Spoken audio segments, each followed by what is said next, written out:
Kawan Lem YMMI.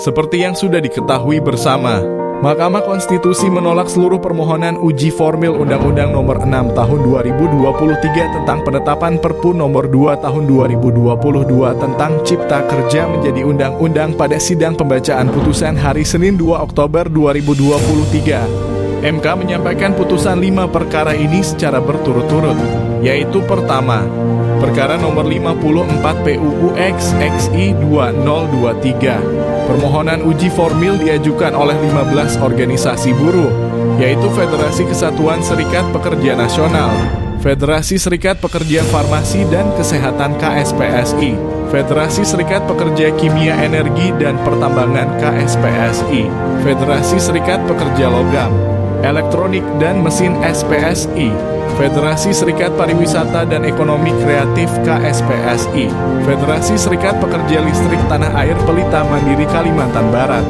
lalu Federasi Serikat Pekerja Pertanian dan Perkebunan, Federasi Serikat Pekerja Rakyat Indonesia, Gabungan Serikat Buruh Indonesia, Konfederasi Buruh Merdeka Indonesia, Konfederasi Serikat Pekerja Seluruh Indonesia, Persaudaraan Pekerja Muslim Indonesia, Serikat Buruh Sejahtera Independen 92, Federasi Serikat Pekerja Rokok Tembakau Makanan Minuman, dan Asosiasi Serikat Pekerja Indonesia. Kedua, perkara nomor 40 PUU XXI 2023. Permohonan uji formil dan material yang diajukan oleh sejumlah organisasi buruh seperti Federasi SPKAP SPSI, Persatuan Pegawai Indonesia Power, Federasi Serikat Pekerja Indonesia, Serikat Pekerja PLN, Federasi Serikat Pekerja Kimia, Energi, Pertambangan, Minyak, Gas Bumi, dan Umum, Federasi Serikat Pekerja Pariwisata Reformasi FSP-PAR, dan lainnya. Ketiga, perkara nomor 41 PUU strip XXI 2023, permohonan uji formil diajukan elemen Konfederasi Serikat Buruh Seluruh Indonesia KSBSI yang diwakili Eli Rosita Silaban dan Dedi Hardianto.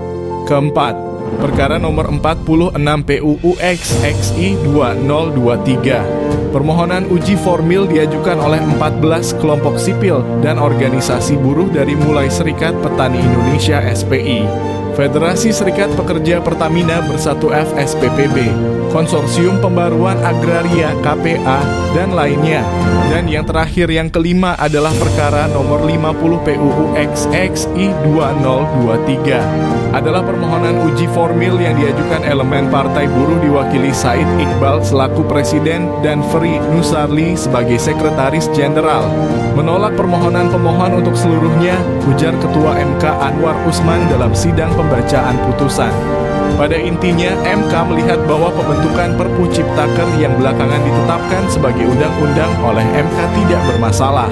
MK menganggap tidak masalah penetapan Perpu jadi undang-undang ini dilakukan 2 masa sidang setelah Presiden Joko Widodo menandatanganinya dan mengirim surat Presiden ke DPR. MK juga berpandangan Perpu itu memenuhi syarat kegentingan yang memaksa, yakni krisis global yang berpotensi berdampak signifikan terhadap perekonomian Indonesia akibat situasi geopolitik yang tidak menentu. MK juga menegaskan ketiadaan partisipasi publik yang bermakna dalam penetapan undang-undang ini bisa diterima karena UU Ciptaker 2023 ini hanyalah penetapan dari Perpu yang disusun secara segera. Oleh karenanya, MK menolak semua permohonan tersebut karena dinilai tidak beralasan menurut hukum untuk seluruhnya.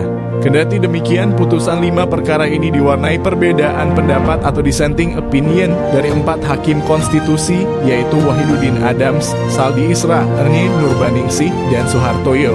Namun demikian, ternyata masih ada harapan bagi buruh untuk melanjutkan permohonan uji material pada perkara nomor 40 PUU strip XXI 2023. MK menyatakan akan tetap melanjutkan pemeriksaannya dari segi uji material walaupun uji formilnya ditolak. Menyatakan untuk melanjutkan pemeriksaan pengujian material dalam perkara Akuo, ujar Anwar Usman.